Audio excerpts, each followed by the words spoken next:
내장 질환과 비뇨기 질환에 효과를 발휘하는 야채 수프.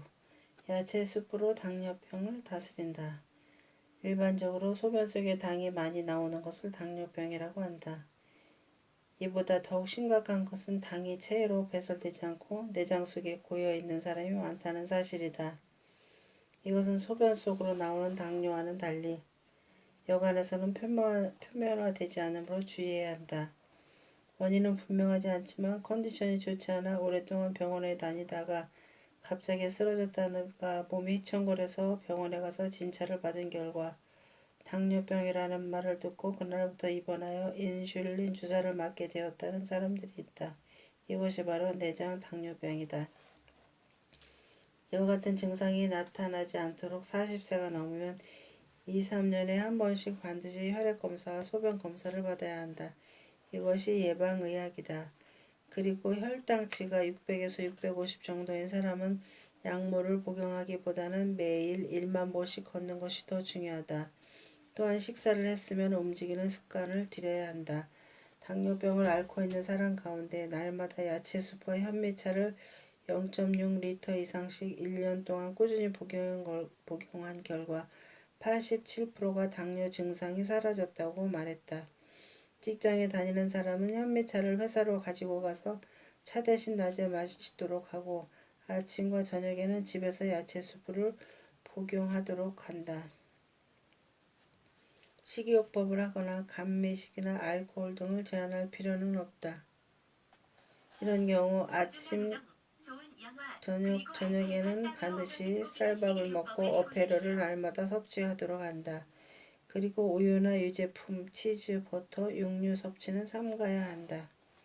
육류의 영양분이 풍부하다는 말은 사실이 아니다. 육류 속에 들어있는 혈액 성분은 심각한 알레르기의 원인이 된다.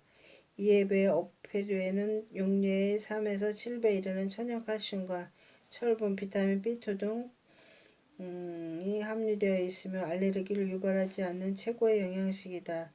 이와 같은 식습관을 지키지 않는다면 질병에 걸릴 수밖에 없다. 당뇨병 환자는 경구약과 인슐린 등을 비롯한 당뇨병 약은 모두 오전 중에만 복용토록 한다. 다만 오후부터는 컨디션이 상당히 나빠져서 저혈당 증상을 일으킬 우려가 있는 사람만 당뇨병 약을 소량으로 복용하도록 한다. 혈당치가 400 정도인 사람에게는 야채 수프 현미차를 10일 정도만 복용하면 10명 중 6.3명 정도는 혈당치가 내려가게 되고 건강을 완전히 회복하게 된다. 인슐린 주사를 맞고 있는 사람은 당뇨병의 해방 정도를 정확하게 파악하고 특히 저혈당에 주의해야 한다. 당뇨가 나온다는 것은 몸에서 필요한 당이 체내에서 소화되지 않고 밖으로 배출되는 것이다. 따라서 그 부족한 당분을 보충해 주어야 하는데도 병원에서는 그저 칼로리 계산만 하여 식사를 제한한다. 그래서 영양실조로 눈이 보이지 않게 되거나 백내장 증상이 나타나는 것이다. 병원에서 환자에게 실시하는 식이요법에는 대체로 잘못된 내용이 많다.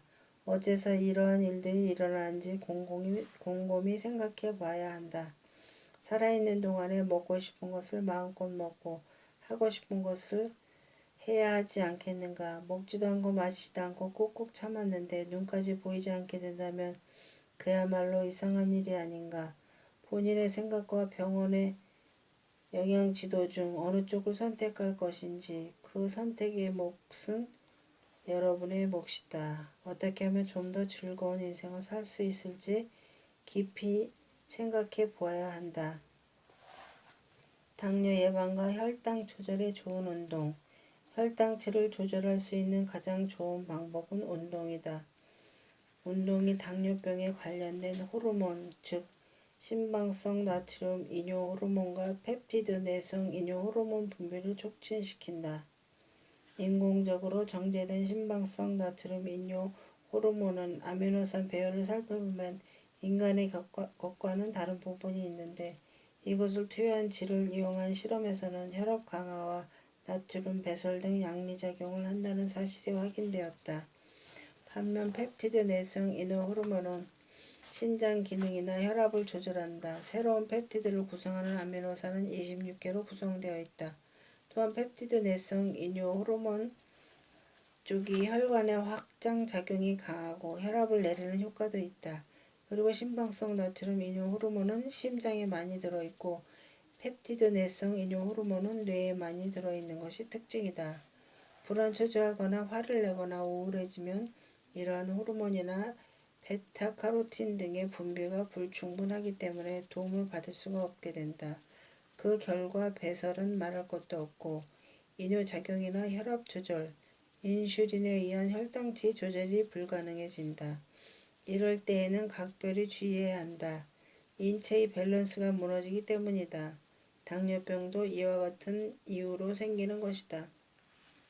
좀 더 많이 몸을 움직이고 일하고 운동해야 한다. 무엇보다 중요한 것은 친구들과 어울려 이야기하고 춤추고 노래하고 웃고 즐기며 즐거운 삶을 사는 것이다. 신체를 움직여야만 인체의 기능도 발휘된다. 실컷 먹고 게으름을 피우고 몸을 잘 움직이지 않는다면 삶에 아무런 도움도 되지 않는다. 당뇨병을 방지하기 위해 유념하고 지켜야 할 사항은 다음과 같다. 무리하지 않는다. 싫어하는 일은 하지 않는다. 자연스럽게 움직인다. 이상의 세 가지 사항 외에도 다음과 같은 소비 칼로리에 대해서도 참고적으로 알아두기 바란다.